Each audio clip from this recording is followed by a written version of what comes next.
The African American race has a way of being stereotyped in a lot of ways. Being a part of this country, I'm well aware of how impactful the media can be on society. Media has a way of presenting society with an exaggerated reality that doesn't tell the full truth or cover the entire situation. This is extremely prevalent with African Americans in movies. Of course, the perception of African Americans through film have changed over the past decades, but it's fair to say none of these perceptions have been positive in any fashion. The African American men are the ones I see facing the biggest issue. There are a lot of false, fabricated stereotypes that have been placed in movies when it comes to African American men. These false stereotypes now place fear, disrespect, and bitterness from others viewing these films. With that being said, this is unfair to the group of African American men who don't live to these stereotypes, yet have to deal with the repercussions the media has put upon them on a daily basis. Throughout this presentation, I'll be showing you the evolution of how African American males have been portrayed throughout films. Beginning of the era. African American males got on the acting scene in the 20th century. This was a very huge step in society considering they were even given the opportunity to showcase their talent in front of an audience with whites. Though this was a great opportunity, it was like living your old life in a film.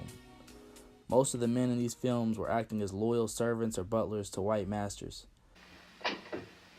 Rudolph, what are you doing here? Well, waiting around that hotel room just made me nervous. Is everything going all right? Oh, sure. Well, how's Anna? Oh, just dancing with joy. Is she nervous? Oh, well, nice and nervous, you know. Well, where's Stan? No, he wouldn't be in there. Oh. Say, I sent him out to get the car washed. He should have been back an hour ago. Well, what if he doesn't show up on time? Oh, well, then I'll act in a double capacity as your best man. Be sure that everything comes out all right. You've got nothing to worry about.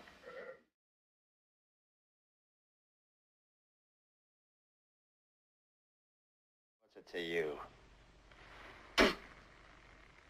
Clean that up. Where's your mop? Take him away. Hey, Mac, I thought this was a hospital. You got mixed up. We're at the Cotton Club. This was essentially Hollywood's way of knowing what society would be comfortable with or used to so that they could make sales. At this time, segregation was still very prevalent. So, a director would really have to be courageous to put an African American in a lead role. This is because there was no guarantee on how much scrutiny or lack of support you would get by doing something like this. By giving these actors roles, though you were giving them an opportunity, it still handicapped society. Meaning that due to the storylines through these movies, it never allowed those viewing the movie's perspective to change about African Americans due to them still being treated as less than in these films. Change of scenery, 1970s to 1990s. African Americans were finally starting to get consistent lead roles throughout films, and this was definitely a change in Hollywood. But the quote that comes to mind regarding this is, "Everything that glitters is not gold." While some of these lead roles were great, they negatively represented black males. A lot of these lead roles had black males represented as violent or aggressive and made them seem like a menace to society. Yeah, nigga, break them.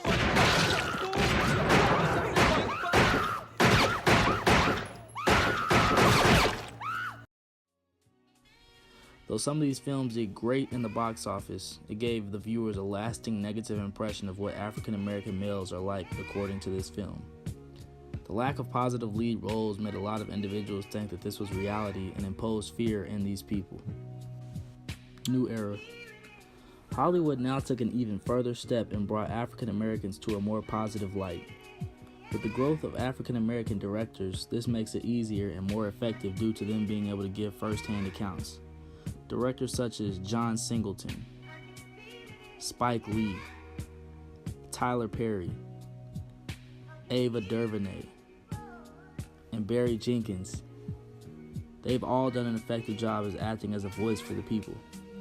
While African Americans have been in more positive roles, they have also been shown in more equal relationships with other races throughout films.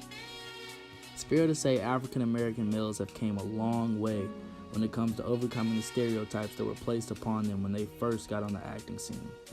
Of course, in every era, there are positive representations of African American males as well. I'm speaking on what was a phenomenon for many decades until the 2000s. Hopefully those watching these films in the 2000s have realized that these stereotypes aren't true and there are more positive accounts to go with the negative ones that have been flooding films for decades.